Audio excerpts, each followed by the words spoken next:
Welcome to the report for day 428 of the war in Ukraine. This is the account. Thank you for joining me. Sorry the reports are a bit late, but the little one kept me from finding the time to record anything. Today all updates are grouped into the usual: situation inside Ukraine, the occupied territories, Russia and Belarus, and the international developments. Before we start the news though, the flashpoints along the front. Bakhmut. Russia now reportedly controls up to 90% of the city. Fighting is ongoing in strategic areas, and it seems the defense of Bakhmut is indeed coming to an end after many months. Avdiivka. Rumors claim that local counterattacks north of Avdiivka pushed Russia back quite a bit, and that Ukraine had some success in Krasnohorivka. These rumors are, however, unverified and not supported by video evidence yet. More information will most likely surface in the next days. A look at all the minor updates out of Ukraine. Ukraine's defense minister Oleksiy Reznilov has given an interview to RBC Ukraine. Some key takeaways are: Reznilov believes that expectations from the upcoming Ukrainian counteroffensive are somewhat overheated. He emphasized that Russia is running around the market and has enough assets to buy ammunition. They have not run out of supplies yet, they still have plenty. In the future, Ukraine will receive fighter jets from its allies. But to begin with, the partners have to do calculations and decide who is ready to hand over the aircraft, after which a decision on the transfer will be made. According to Lieutenant General Mykolaiv Oleshchuk, commander of the Air Force of Ukraine, the 2nd Division of the Patriot anti-aircraft missile system has gone on combat duty in Ukraine. Russia attacked the city of Mykolaiv with missiles. 40 residential buildings were damaged, including 22 apartment blocks. So far, 1 person was killed and 15 wounded, however the numbers are expected to rise. The Rheinmetall Skynex short-range air defense systems have already been put on combat duty in Ukraine. This was announced by Prime Minister of Ukraine Danish during a visit to Italy and to Rheinmetall Italia SPA. Next up, the latest regarding the situation in the occupied territories. An explosion was reported in occupied Melitopol this morning. According to the latest information, local collaborator Alexander Mischenko was killed and collaborator police officer Yuri Akimov was wounded. Akimov reportedly suffered very serious injuries to his lower extremities. Additionally, Ivan Fedorov, the mayor of Melitopol, reported that new Russian units, including Kadyrovites, have arrived in the city.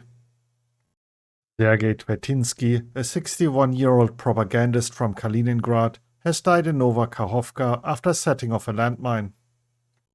Petro Andriushchenko, advisor to the Mariupol mayor, reported that Russian occupation authorities have increased efforts to construct fortifications in Mariupol. Moving on to the news updates from Russia and Belarus. Russian President Vladimir Putin has instructed authorities to establish a new museum network in the Russian Federation dedicated to the so-called special military operation and to encourage the study of the history of the war. Putin also signed a decree allowing the deportation of residents of the temporarily occupied territories of Ukraine who have not acquired Russian citizenship. Dmitry Peskov, press secretary of the President of the Russian Federation, during a briefing, commented on President Volodymyr Zelensky's telephone conversation with Chinese leader Xi Jinping, stating, "We are ready to welcome anything that can bring the end of the conflict in Ukraine and Russia's own achievement of its goals closer.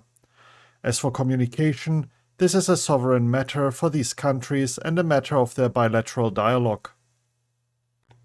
Belarusian oppositionist and former election rival Viktor Babarika was beaten in prison and later hospitalized. The Novopotolsk Central City Hospital confirmed Babarika is in the surgical ward, they stated without further explanation. And to wrap up the news segment, the international developments. The wreckage of a missile was found in a forest in northern Poland. Journalists learned that it could be an air-to-ground missile. Later it was reported that the missile is part of the Polish army's inventory and could hardly have been fired from the territory of another country. NATO Secretary General Jens Stoltenberg has summarized the number of armored vehicles and tanks transferred to Ukraine within the Ramstein format meetings. According to him, more than 98% of the combat vehicles promised to Ukraine have already been delivered, including more than 1,550 armored vehicles, 230 tanks, and other equipment. South Korea has announced it will support Ukraine and its efforts to rebuild after the war. The Danish armed forces have confirmed that a Danish patrol boat captured 26 photos of the SS-750 crane ship sailing under the flag of the Russian Federation near the Nord Stream gas pipeline 4 days before the pipeline explosion on September 26, 2022. The Council of Europe said in a resolution adopted by its Parliamentary Assembly that the deportation of Ukrainian children by Russia amounts to genocide. And now for the Intelligence Report segment, starting with the UK Ministry of Defence.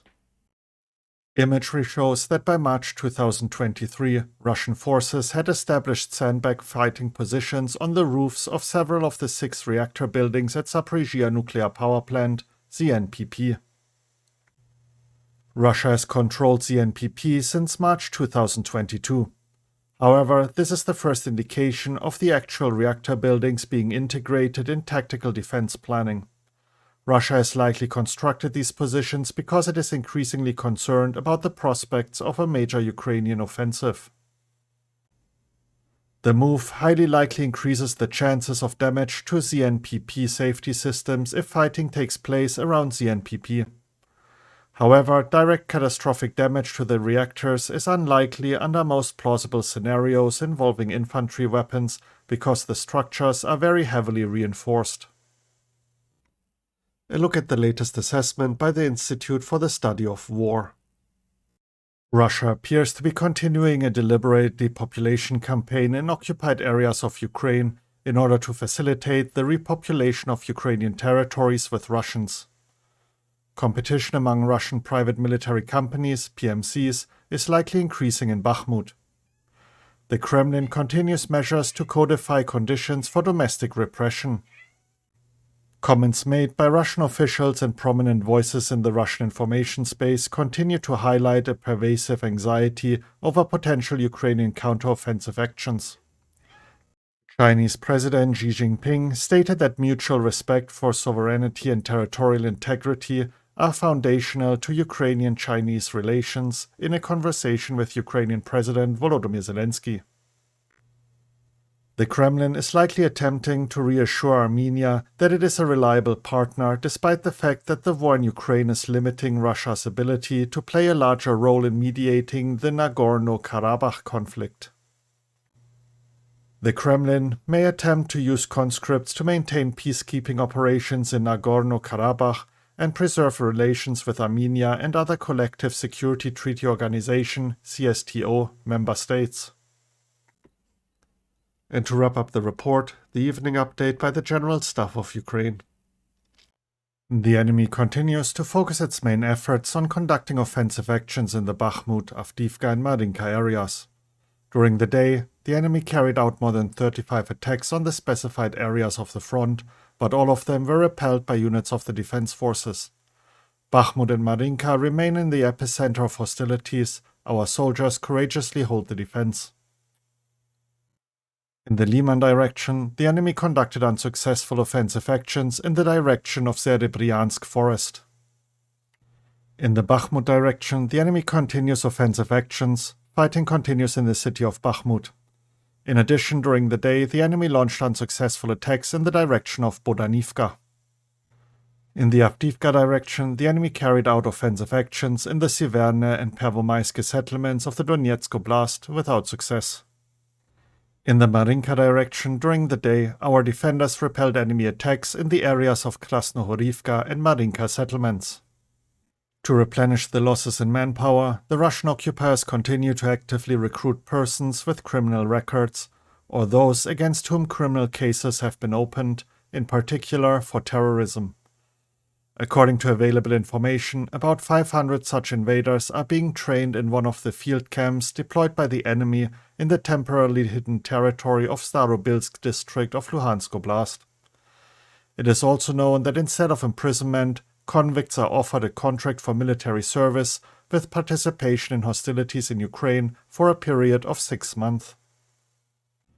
And that wraps up the report. Should you be interested in any of the articles I mentioned and want to read up on the details, you can find links to them in the description as usual.